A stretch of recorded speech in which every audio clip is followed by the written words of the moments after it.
Time now for the voice of the land on the Big Play Network with your hosts, Kevin Arnold and Always Positive Jay.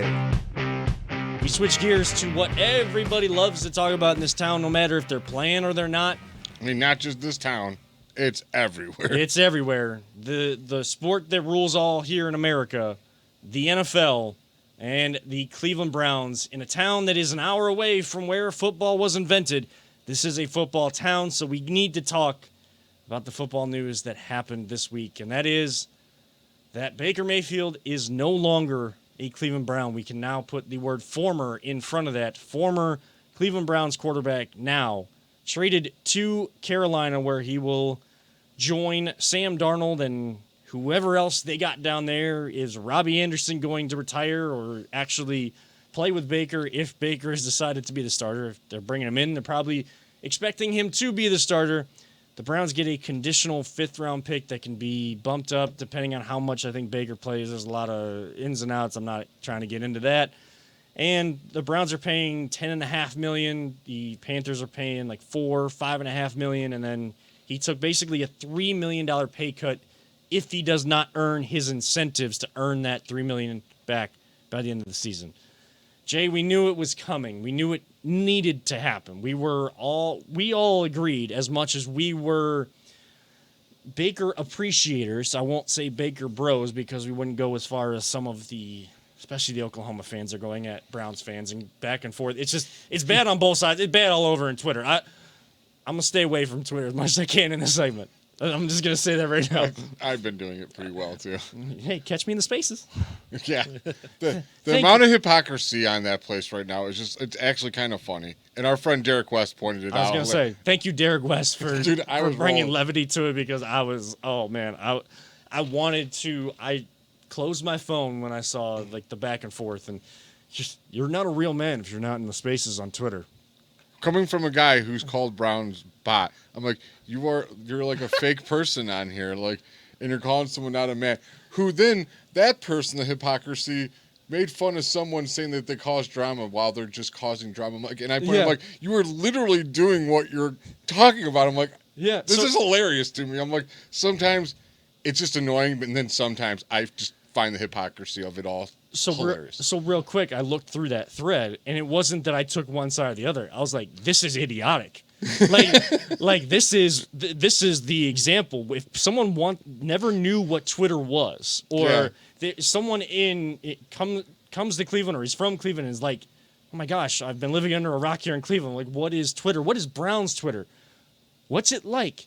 Oh, here it is, right here. Just read this thread right here, because you're not a real man if you don't join Twitter Spaces in a fake universe. By the way, it's not even real. It's not even real. But like I said, the funniest part is the guy's name is Brown's, like, bot or something like that. Yeah, don't even I don't even want to give him. And he's like it's like a face with like a robot head on it. I'm like, you are calling someone not a fake man when you're calling yourself a robot without a real person. Like, whatever floats your boat, makes you happy. If you guys want to tweet and fight with each other on there, go ahead. I'm not into it. Again, I'll just laugh at you. To each their own. We live by our creed here that we do not tell people how to fan, how to feel, anything like that. We will tell you how we feel. And I might be laughing at you. And yeah, we might react a certain way. Sometimes I laugh with you. Sometimes we laugh at you. And it's not. And we can say that we don't like how certain people are reacting, but if that's how you choose to, that's more power to you. Go to the space and let it out. I don't know. Yeah. But going back, let's get on track here. Browns and Baker separating ways. Again, we knew this was going to happen. I'm thankful for what he did here, but it was time for both sides to move on. And people want to criticize him for being in the media and saying these things, and yet then say like, oh, when we get general manager, we've said this before too, when general managers say a lot without saying anything. Oh, why didn't they ask this question? Why didn't I need an answer to this question. I need specifics. Well, now you got a guy that actually like gives you everything you want, and he still gets criticized for it. Whatever. It is what it is. But he was right that both sides needed to part ways. I'm just glad I don't have to hear about the Browns should just start him. I was like, I don't care how much it made sense for both sides. I didn't care. I'm like, yeah, sure, it makes sense. But everyone is ignoring like the raw emotions of humans And I'm like, it just don't make, like, I was on our friend Craig Fountain's show, The Dog's Table, and they asked that, and they're like, why are they even debating that? And then the one guy's like, well, it makes sense. I'm like, this is why they debate this. Does it make sense? Yes. Sure. But it's not going to happen. Like, No. I'm like, I'll bet you all my paycheck that kid is not playing in the NFL or in the NFC or AFC North. Like, he's not only not playing on the Browns, he ain't even playing in the North. And I will guarantee it. I was like so adamant, like, well, all right, we're just going to talk about this for the next 45 minutes, which we did. And all in the end, he got traded. And I was like, see, I told, and I tried to tell me and Greg, I'm like, afterwards, I'm like, I tried to tell him, like, we were like, he ain't going to go there. Like, he ain't going to play for the Browns. And I'm just so glad I don't have to deal with it no more. And to be fair, the reason why it was never going to work, maybe even if the Browns reached out, like Baker mentioned while he was at his camp, is what people don't like about Baker Mayfield. His bravado, his cockiness. It doesn't always come off as confidence. It comes off as cockiness. And that rubs people the wrong way when you're not winning. And that is totally fair. The criticisms of his downfalls or his red flags or the issues that people have with him, they're fair. My issue with them taking issue with that was we drug him through the mud too much on that because we didn't want to face what we're facing right now in this town. They used Baker to mask the conversation that needed to happen. Is it fun to talk about Deshaun Watson and the possibility of his suspension and the allegations against him? Is it fun to talk about that all the time? No. What's more fun? To drag someone through the mud, have fun at someone else's expense, or talk about real issues and how everybody turns a blind eye to these things in the NFL. It's not just second chances for stuff like that. And I'm not saying Deshaun Watson did it. Just saying there are people that are accused and found to have done things that are far worse than just being a cocky a-hole off the field and just turn a blind eye because continue to win. And it's not just second chances. It's third, it's fourth, it's fifth. As long as you got the talent wins out. Sometimes the real world has got to filter in as well. And this is how I see it. We won one game one season. The next season we won 0. We draft Baker Mayfield. He comes in on that Jets game. All of a sudden, things just look good. Like, you literally felt like, all right, we finally got our guy. Next season, we get stuck with Freddie Kitchens, and that dude just had no clue what he was doing, ruined a whole year of a talented team. Following year, we get Stefanski, and what an awesome year it was. Next year, Baker gets hurt. It's like, why are we just dogging this guy? Like, can't we just be like, you know what, thanks for everything, and just move, like, the best wishes. There's no need to drag his name through the mud. Is there other stuff that has been popping up now? Like, if it's true, shame on you, Baker. Not a good move. But at the same time, it's like, I think he was just done with the Browns at that point. Yeah, and he's not the perfect character either. No one is. No one is. Like, there's a reason why Charles Barkley once said, I'm not a role model. Because, to be honest, there's a lot more professional athletes that probably shouldn't be role models for how they act, but their work ethic, what you see in terms of just what they put towards their sport, there are ones that kids can model themselves after. To get to that point, you do have to put in work. The ones that don't work don't make it. Or they make it and then they don't last because they're not willing to put in the work. The reason I said that people probably wouldn't like how we talked about this circumstance, Baker being traded, is because of what you said. You wanted to remember him for the good times. Yeah, like, there's just no need to dwell on the terrible times. Like, I'm sorry, we all seen that damn jersey with a million names on the back, or just garbage quarterback, garbage quarterback, garbage quarterback, garbage quarterback, garbage quarterback, garbage quarterback. Derek Anderson had one good year, garbage quarterback, and it just goes on and on and on and on and on and on. Yeah. And this guy comes in, breaks the rookie record for touchdowns. Like, he wasn't bad. Like, no. At one point, he was like a top 10 quarterback. Right. Again, I'm already hearing the devil's advocate people out there. Well, you can't just love the guy because he was better than the garbage that you had before. True. And was he good enough to get us to the promised land? Probably not. I would probably say no from what we've seen. The two inconsistent years on either side. 2 good years, 2 bad years. If you were gambling, I would say I wanted to bet on it.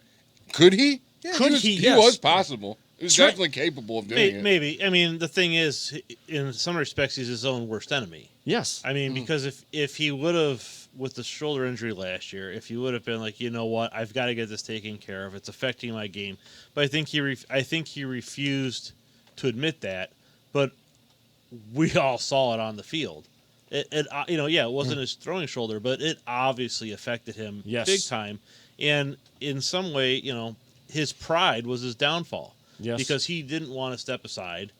This season could have been the same as what it was, maybe even a little better with Case Keenum in there, just because he was healthy. Yes. He's got the perfect mentality to play linebacker. That's the thing. Yeah, he does. He does not have the quarterback mentality that everyone says that you should have, that CEO type kind of personality. No. Which I don't know if you definitely need that or not, but it rubs so many people the wrong way, and I think that's what people get mad at him for. Yeah, that, and he's a lightning rod for attention. Yeah. Good or bad. He's polarizing. And we've seen that often doesn't work in the most important position in all of sports. And I criticize Baker for, his pride being his worst enemy, because he told us to our faces that, and I know it's press conferences and they tell you what they want to hear, but it seemed like a culture was being built that they were talking and walking out there. Or at least that's what Kevin Stefanski wants. He wants what you see to be then what you hear, instead of what you hear, not what you're seeing come game day. Baker told us to our faces that if he felt that he was hurting the team, he would step aside. He was hurting the team. He did not step aside because he kept thinking, I'm the guy. I'm going to do this. I'm going to find a way through this. And yet it just kept getting worse and worse and worse. And from that game against the Texans, we are now here that Baker Mayfield is the former QB. And yes, we have a better football player who will be the franchise quarterback because he is signed to a 5-year, $230 million fully guaranteed contract. He is a much better, way better football player and quarterback than Baker Mayfield is Deshaun Watson. But off-field drama and cockiness and a guy with pride that can probably still be available to play for you when you don't know what Deshaun Watson will be and where that goes, that's going to be a whole nother mess we're going to have to talk about when it actually happens. I'm saying right now that other than week 1, preview and recap, this is one of 3 final times we will mention Baker Mayfield's name on this show. I am not rooting for him to get crushed in that game. I want Cleveland to win. We know how openers go for the Cleveland Browns. Season openers, home openers, whatever it may be. I'm not going to root against Baker. I'm just going to root for Cleveland. That's how I'm going to do it. And I'm going to get out in front of that because that conversation, is going to be not just in spaces, but outside. Spaces. But outside of spaces as well. You know that, Jay, Oh, yeah. You know that that's coming. Oh, for sure. I mean, when we play him, when he comes out, I'll clap for him, dude. Because I'll be there. I'll clap for him. You'll be in After Carolina? that, You'll be in oh, Carolina? no, wait. Oh, Yeah. no, yeah, you're right. Yeah. It's not It's in Carolina. I'll cheer. I'll be clapping at home like, thanks, bro. You're awesome. Yeah. But I mean, we care about. I still want us to crush him. Don't get me wrong. But that just I want us to crush everybody. That's just me. It didn't matter who the. Right. If You know Sam what I mean. Darnold's playing, Yes. I want to crush the Panthers. I don't want to crush Baker Mayfield. I don't want him to hurt him by any means. We could crush him and sack him 0 times. That'd be perfect. You know what I mean. Yeah, yes, I know what you mean. And you know that there are people that are going to be rooting for that, and there are sick people out there that root for people to get hurt. I'm never going to root for any other player, no matter what team, how much I hate them, because I hate Pittsburgh. You know I hate that team up north, but I would never root for anyone to get hurt. I want best on best, and let's go Always. beat their ass. Here's another thing, rooting, and we don't tell you not to root how you want to root, however you want, but I'm sorry, you can't say you're a Browns fan and after all this saying, I want Baker to beat us. I hope that he beats us. Like, you're not a Browns fan if you think that. I'm sorry. You can't want I don't care who it is. If it was Bernie Kosar came out of retirement and played, you still have to root for the Browns. And they might not be Browns fans. They might be open about that because of what the Browns decided to do, who they decided to bring in. Which is fine. To be Just the say face. you're a Carolina fan, and that's fine. I don't care. and I have no problem with that. Don't Right. try to tell me you're a Browns fan, though. Right. Because of circumstances that we still let anybody feel how they're going to feel. I still don't feel comfortable saying, it's hard for me to not be a Cleveland fan, a fan of a Cleveland team. But it is hard for me to root for, especially if there is some way, no suspension at all. It is hard for me. It's going to be hard at the beginning of the season, or the first time I see Deshaun Watson under center, to be in that Browns Sunday fandom mode. And that's just from the bottom. That's like deep in my heart. That has nothing to do with my Cleveland fandom. That is just how this whole situation has played out. It is all creepy. It is all just uncomfortable. But we will get. I have no idea, like, what you're saying, how you're going to feel. I've been thinking about that. Like, when it starts, like, I wonder how I'm going to feel. Like, That's like, soccer's your main sport. Like, football, like, most Clevelanders, like, I absolutely love football from all forms. And, yeah, I'm going to be like, I don't know how to feel right now. Like, am I supposed to be cheering for this guy right now? Like, he isn't found guilty. Like, it's just so confusing to be a Browns fan right now. It is confusing, and I did say Twitter is a fake place, and yet I've turned my Twitter into just retweeting or quote tweeting spectacular soccer goals because guess what?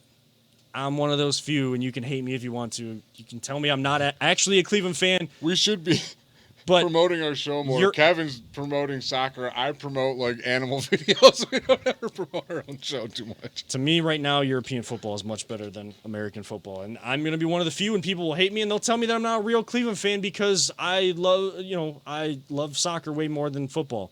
Guess what? I'm a Cleveland fan. I don't have to be a fan Crunch of an is entire better sport. football than European football. Well, yeah, that's true too. Bam. Indoor football might be better than that too. Whew, it's one to think about.